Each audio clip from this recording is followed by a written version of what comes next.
Hi friends, Caitlin here with Sass and Stitch Crochet, and today I'll be walking you through a tutorial for the Alpine Stitch.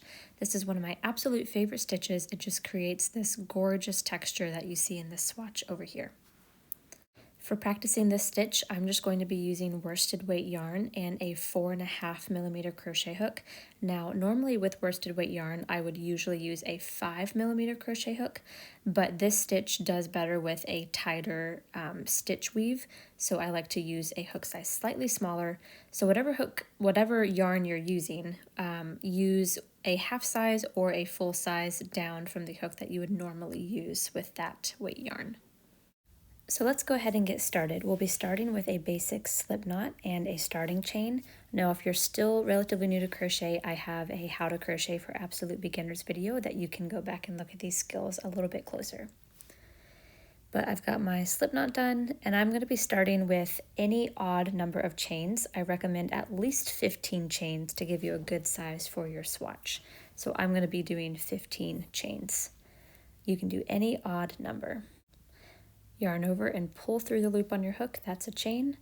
Keep doing that until you have your desired odd number of at least 15. All right, I've got my starting chain done. And for row 1 of the Alpine Stitch, we're going to be working all double crochets, starting in the 3rd chain from the hook. So this is the 1st chain, 2nd chain, and 3rd chain. That's where we'll be doing our first double crochet. To make a double crochet, you'll yarn over, insert into that 3rd chain from the hook, yarn over and pull through the chain, yarn over and pull through 2, yarn over and pull through 2. Again in the next chain, yarn over, insert into the next chain, yarn over and pull through 1, yarn over, pull through 2, yarn over, pull through 2. I'll walk it through with you one more time if you need it. Otherwise, you can continue double crocheting all the way to the end of the row and I'll meet you there. Here it is with a yarn over, insert into the next chain, yarn over, pull through 1, yarn over, pull through 2, yarn over, and pull through 2. Continue double crocheting across your starting chain. Okay, I'm at the end of my row here. You can see my slip knot on the left, and I have one more chain to work into, so I'm going to do that last double crochet. And that is the end of row 1. Now for row 2, we're going to start with a chain 1 and turn. And this row is going to be all single crochet. So a reminder on single crochet, starting in that first stitch right here. We will insert, yarn over, pull through 1, yarn over, pull through 2. One more time, insert, yarn over, pull through 1, yarn over, pull through 2. Continue to single crochet in each stitch across your row. Now just to quickly point out the chain 2 at the end here from our starting chain, we do not do anything into our chain 2s. So you'll just continue crocheting all the way until you reach the last stitch here.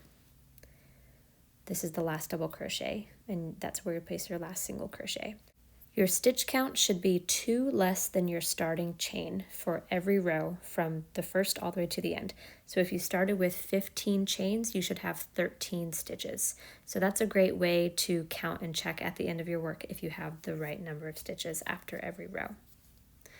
Okay, so I just worked until the last stitch. I've got my row 2 done. Now I'm ready for row 3. Row 3 is where we actually get started working this Alpine Stitch texture. This is where we're going to get those raised stitches. So to start row 3, we're going to start with a chain 2 at the end here and turn your work.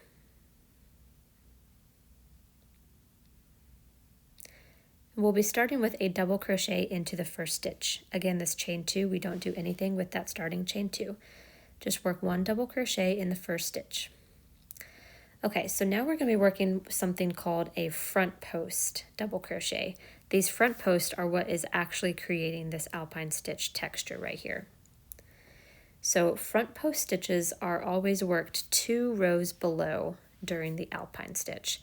So not working into row 2 like you would usually expect, you're going to work down here into row 1, these double crochets here. So as you can see, this double crochet we just worked is in alignment with the first double crochet from row 1. The chain 2s don't count here. So now when we work our front post, we're going to be working into the next double crochet from row 1. So this one right here. So we're going to skip that first one, start working into that second double crochet. We're going to start with a yarn over, and then we're going to come all the way down, not into row 2, down into row 1. We're going to insert our hook right before that double crochet and come out right after that double crochet. So basically just working behind that double crochet, and it's going to just set on our hook right here. Now we are going to yarn over, and we're going to pull through the stitch. And this time we want to pull up on that stitch, give that loop a little bit of breathing room, almost up to the current height of our current row. If you leave it all the way down here, your work is going to curl in on itself. So you want to give it some breathing room. Now we're going to finish off this stitch with a yarn over and pull through 2. Yarn over and pull through 2.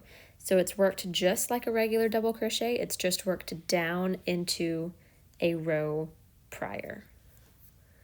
So you can already see this raised texture from my swatch starting to form. Okay, next we work a double crochet back into our usual spot into row 2. And so this front post is actually skipping a stitch behind it in row 2. We don't do anything with that stitch. This front post double crochet is just going to rest right in front of it, and it's going to keep it kind of covered up. Our next stitch is working a regular double crochet right into the next stitch of row 2. So yarn over, insert into that next visible stitch that you can see, and work a regular double crochet. Next, we're going to be doing another front post. So this double crochet we just made lines up with this double crochet down here. So that means our front post is going to be worked into the next double crochet. Yarn over, insert right before that double crochet, and come out right on the other side. Yarn over and pull through the stitch and lift up almost to the current row height.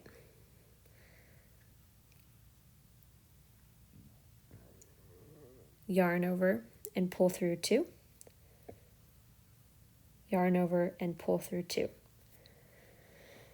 So all we're doing for this row 3 is alternating between regular double crochet and a front post double crochet. Regular, front post. And you can see here that these stitches down here are alternating between what gets turned into a front post and what gets skipped from row 1. So next we have a regular double crochet.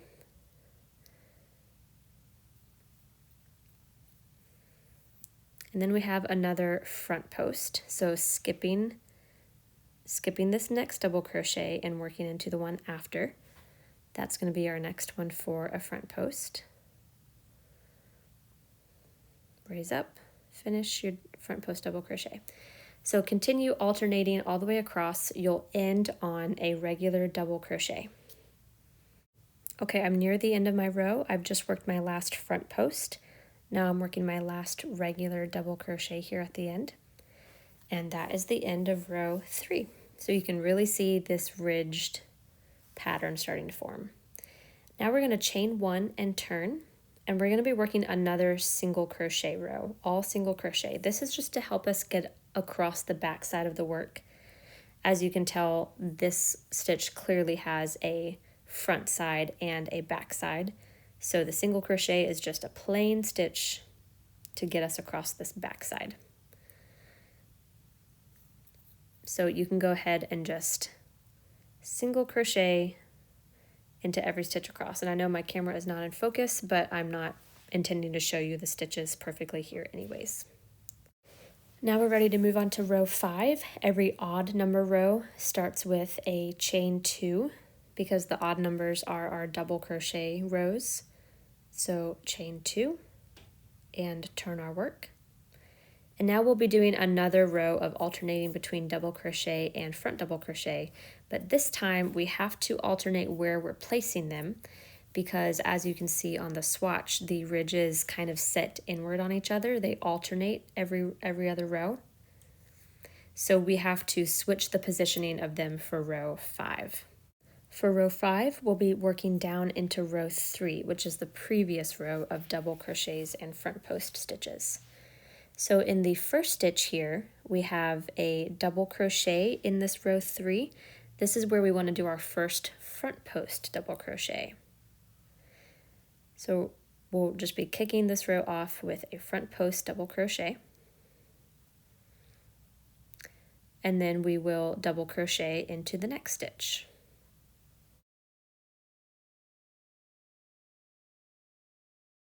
So now it's going to start getting really easy to tell what your next stitch is and where it needs to go because we're forming this alternating pattern. So you see we have the alternating front post and front post with regular double crochets in the middle. So this time we're going to be doing our front posts around all of the regular double crochets from row 3. So we have a regular double crochet coming up next in row 3, so that means we do a front post stitch around it, right between the 2 previous front post stitches.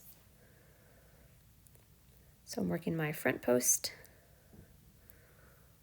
and then a regular double crochet next. Sorry, I'm tracking a little bit off camera here.